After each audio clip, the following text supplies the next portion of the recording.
Man hallelujah praise Lord. तो वचन में हम देख रहे थे, मैंने विश्वास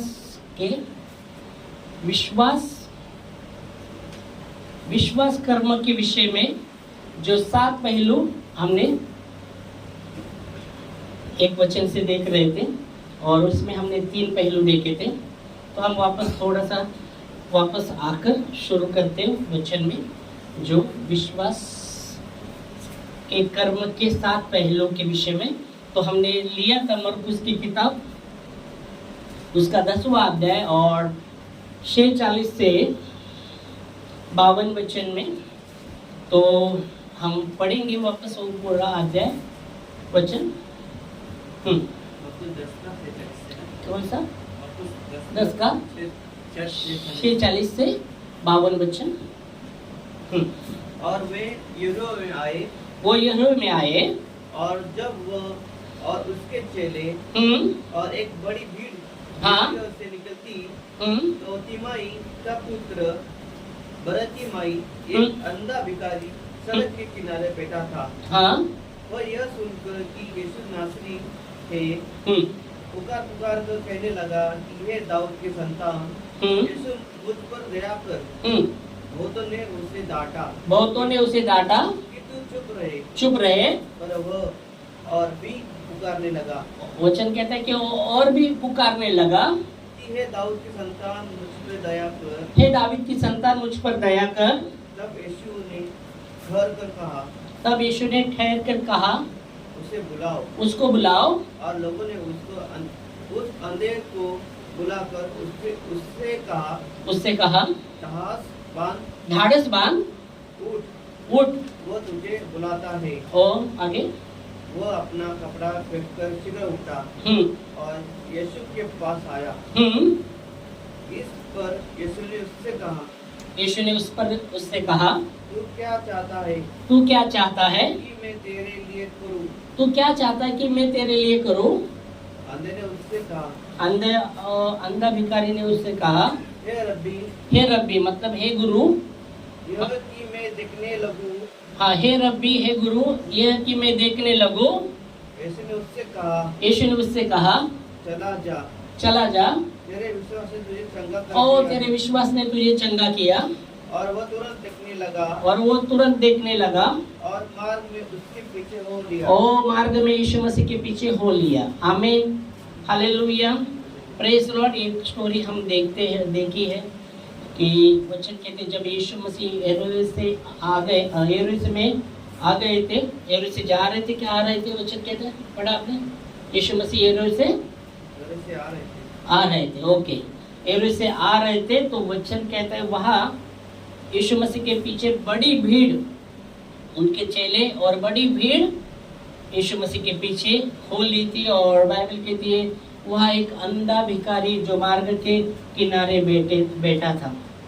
और जैसा उसको पता चलता है यीशु मसीह यहाँ से जा रहे, तो वो चिल्लाने लगा, दावीद की संतान मुझ पर दया कर, दावीद की संतान मुझ पर दया कर।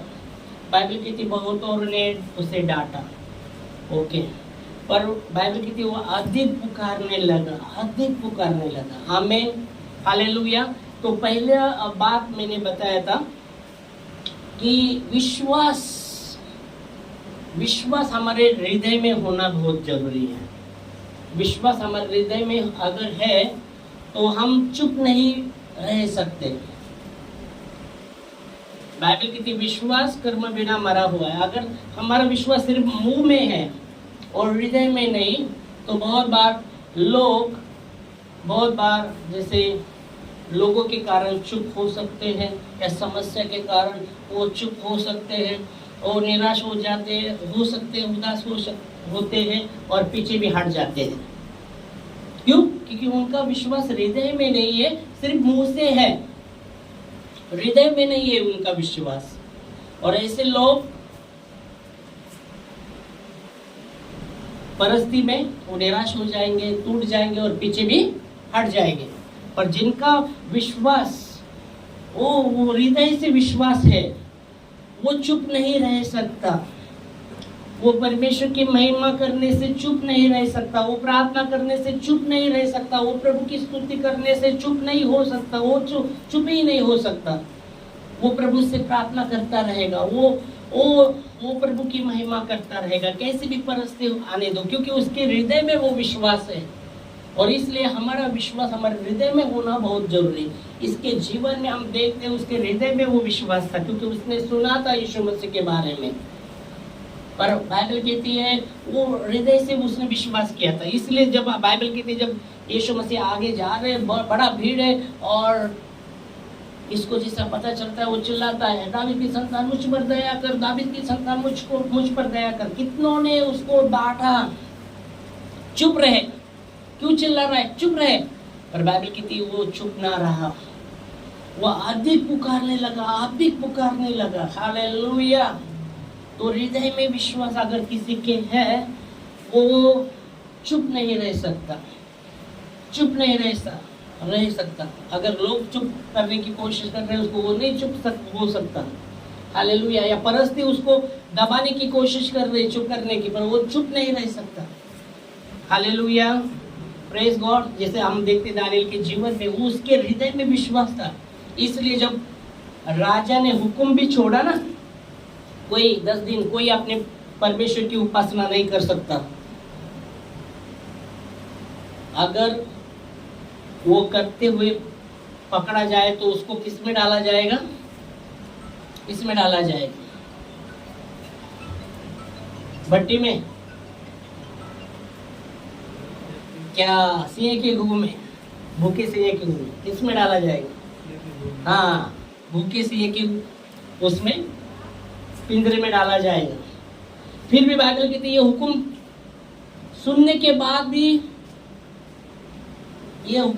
के बाद भी दानिएल अपने घर में जाता है, पूर्व की ओर उसका जो खिड़की खोलकर वो पिता से प्रार्थना करता है, परमेश्वर से वो प्रार्थना करता है। क्यों? क्योंकि उसके हृदय में वो विश्वास था। इसलिए जब राजा ने भी हुक्म छोड़ा, फिर भी वो चुप ना रहा। आमीन, हालेलुया, प्रेज गॉड। क्या हमारा विश्वास किधर है? क्या सिर्फ मुंह से विश्वास है? हाँ हम विश्वासी है, बहुत समय से विश्वासी है, पर हृदय में विश्वास है क्या? अगर हृदय में हमारे विश्वास है तो परिस्थिति हमें चुप नहीं करवा दे सकती, परिस्थिति हमें हम चुप नहीं हो सकते। हालेलुया। तो पहली बात उसके जीवन से सीखने को मिलती, वापस ये भी यहाँ वचन कहता है कि कितने ने उसको डांटा चुप होने के लिए, पर वो चुप नहीं रहा, अधिक पुकारने लगा। आमेन, हालेलुया, प्रेज गॉड। तो पहला हृदय में वो विश्वास होना। इसलिए हमने कई बार देखा था रोमियो 10:9 में, यदि यीशु मसीह को तू प्रभु कर मुंह से अंगीकार करता है और हृदय से विश्वास करता है तो तू निश्चय उद्धार पाएगा, निश्चय तेरा उद्धार हो जाएगा। रोमियो 10:9 में, यदि तू यीशु मसीह को मुंह से अंगीकार करता है कि यीशु मसीह प्रभु है और हृदय से ये विश्वास करता है, क्या विश्वास करता है? पिता ने उसे मरे में से जिलाया, तो निश्चित तू उद्धार पाएगा। आमेन। तो हृदय से विश्वास होना बहुत जरूरी, हृदय में विश्वास होना बहुत जरूरी है। और जब हृदय में आपके विश्वास है तो आपको कोई रोक नहीं सकता, कोई परिस्थिति आपको रोक नहीं सकती प्रभु की महिमा करने से। Hallelujah, praise God, hallelujah.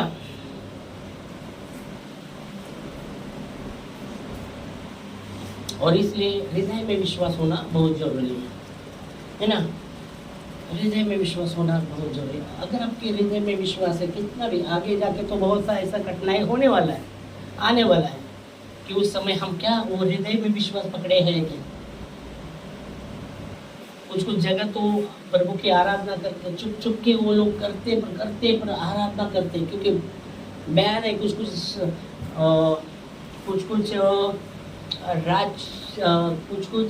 देश में बयान है। बयान मतलब खुले आराधना आप नहीं कर सकते, नहीं तो आपको जेल में डाला जाएगा, या ये फिर भी लोग करते हैं क्योंकि उनके हृदय में विश्वास है। Hallelujah, praise God. तो इसलिए हृदय में विश्वास होना बहुत ही जरूरी है। बाइबल कहती है देखो विश्वास, विश्वास, प्रेम, प्रेम, ओके। विश्वास आप देख सकते हैं, जैसे आत्मा का फल हम देखते हैं, विश्वास भी कहा गया है, प्रेम, आनंद, भलाई, नम्रता, आत्मा के फल में विश्वास के विषय में भी आप बात देखते हैं, आत्मा का फल। और प्रेम के विषय में भी हम देखते हैं कि आत्मा का फल प्रेम भी है। हालेलुया। प्रेम विश्वास को क्या करता है, क्या देता है, क्या देगा?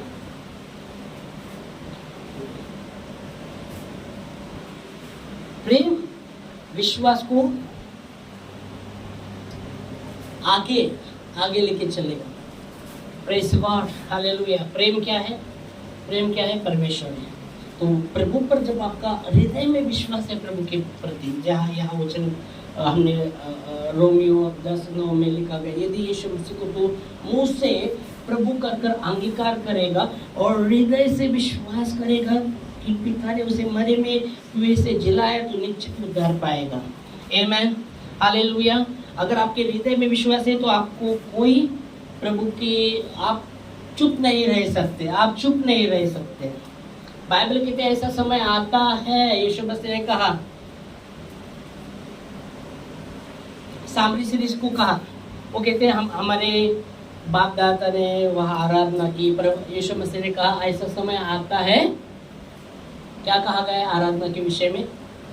पढ़े ना अपने वचन में, यूहन्ना 14वां अध्याय, ऐसा समय आता है हमारे, वो कहते हैं हमारे बाप दादा ने परमेश्वर की आराधना की, पर यीशु मसीह कहता है ऐसा समय आने वाला है। क्या कहा गया है यूहन्ना में? कि तुम पिता की आराधना इधर भी नहीं कर सकते, उधर भी नहीं कर सकते। ऐसा समय आने वाला है। फिर आगे जाके फिर यीशु मसीह बात करता है कि बहुत समय बाइबल कहती है ऐसे लोगों का समय, अंत के समय में, प्रकाश वाक्य में लिखा गया, मनुष्य का अधर्म बढ़ने से बहुत से लोगों का प्रेम ठंडा हो जाएगा। समझो, हाँ, अधर्म बढ़ने से बहुत से लोगों का प्रेम ठंडा हो जाएगा। बहुत से लोग, पर जिसके हृदय में विश्वास है, अंतःकरण में, हृदय में, वो चुप नहीं रह सकता। आमेन, हालेलुया, प्रेज गॉड। इसलिए यीशु मसीह ने कहा अगर तुम चुप रहेंगे तो क्या, यीशु मसीह ने कहा अगर तुम चुप रहेंगे तो क्या कहा यीशु मसीह ने? पत्थर चिल्लाते उठाएंगे। लिखा है ना, लिखा है, पत्थर चिल्लाएंगे बोला ना, अगर तुम चुप बैठे तो। देखो लूका 19:40 में पढ़ो, लूका 19:40 में क्या लिखा है?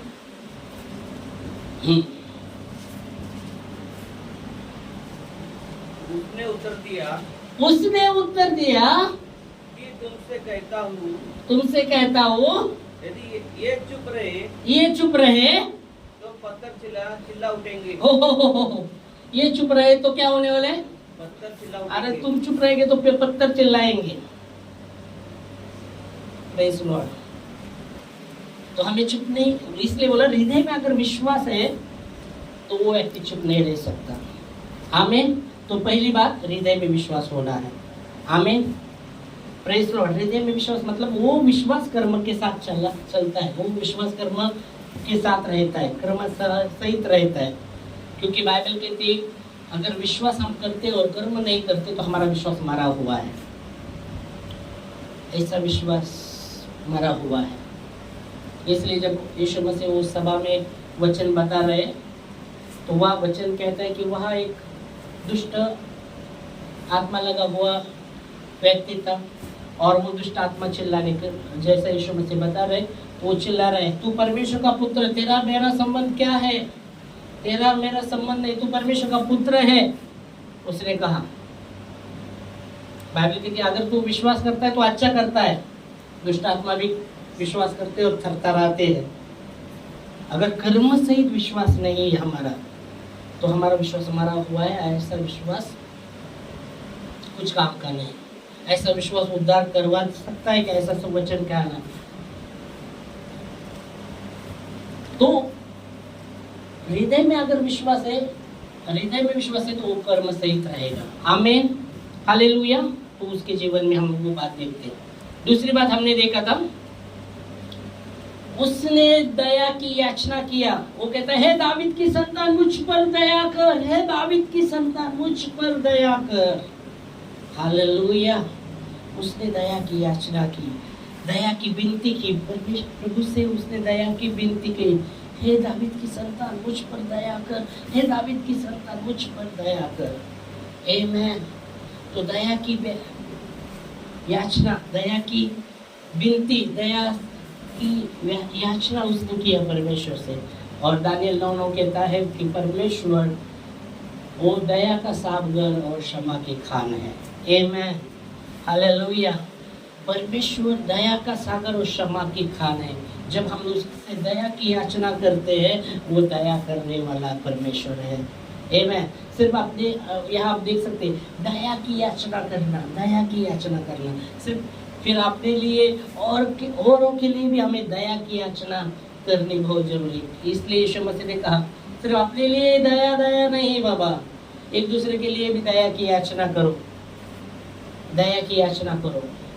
दया, प्रेज गॉड, दया की याचना करो। इसलिए यीशु मसीह ने अपने चेलों को कहा, मैं बलिदान नहीं चाहता, दया चाहता हूँ। इसका अर्थ जाकर सीखो। मत्ती 9:13 में लिखा गया है कि मैं बलिदान नहीं चाहता, मैं दया चाहता हूँ। इसका अर्थ जाकर सीखो। Praise Lord. क्योंकि मैं धर्मी को नहीं, मैं पापी लोगों को बुलाने आया हूँ।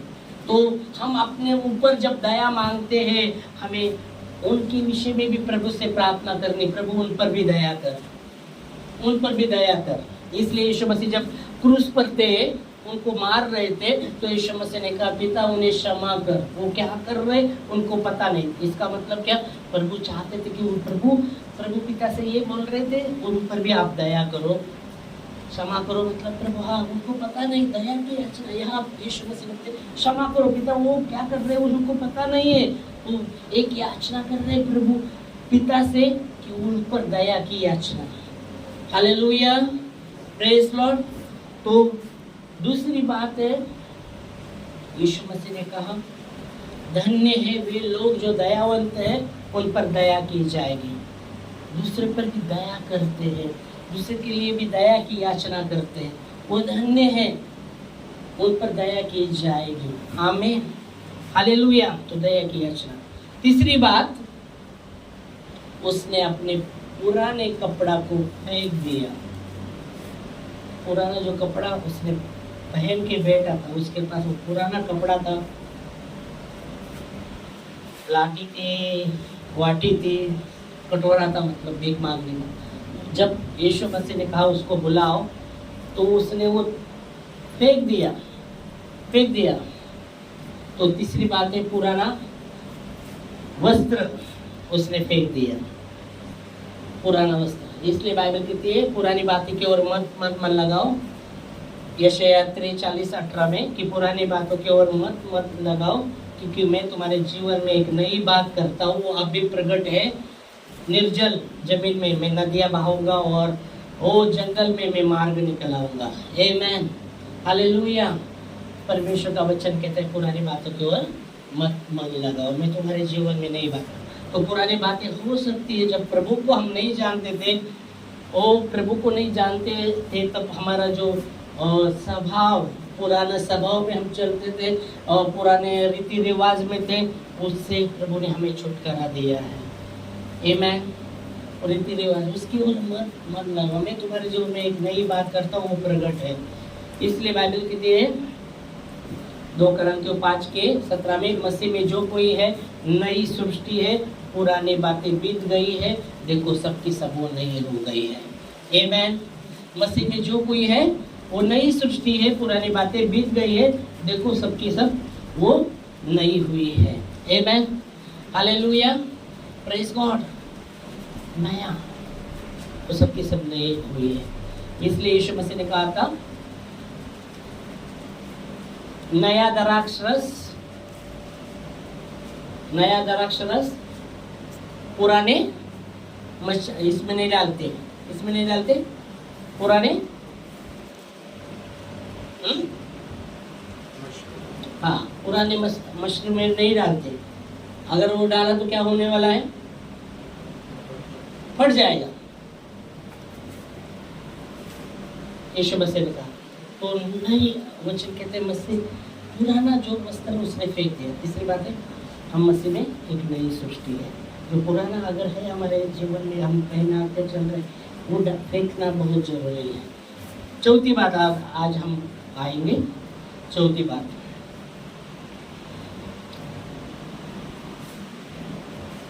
बाइबल कहती है,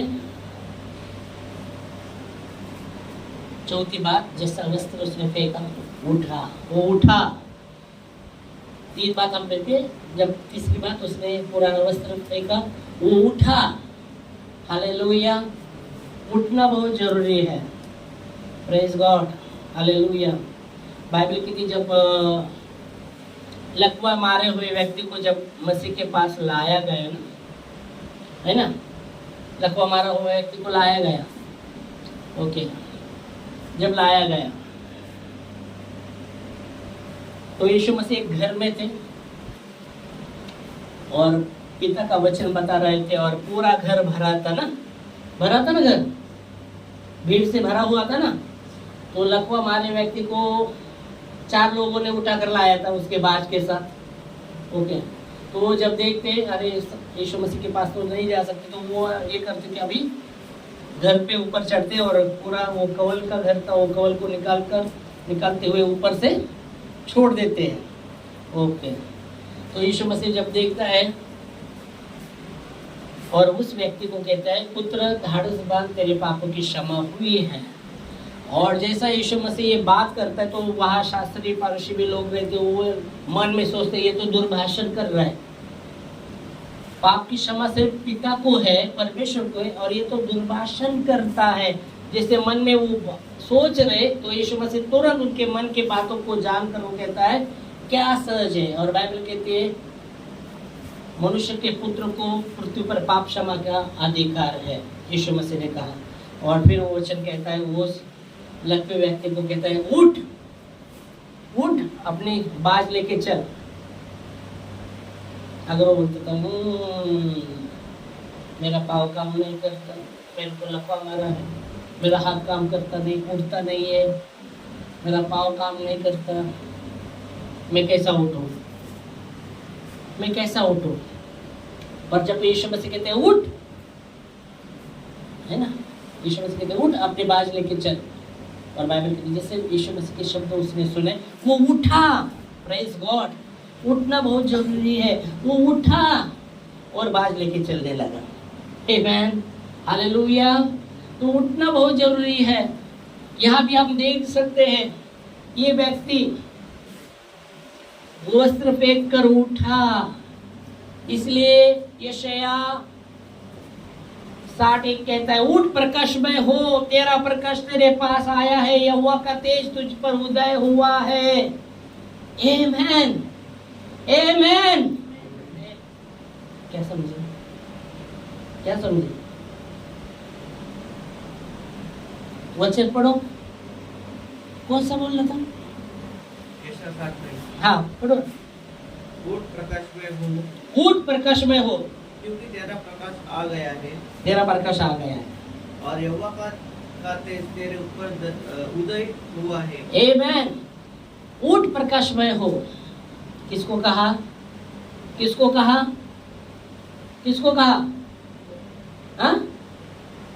किसको कहा? ये वचन आया है आपके पास, किसको कहा? कल्पेश, किसको कहा?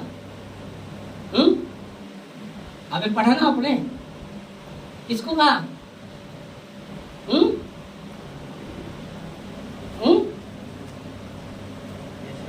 हाँ,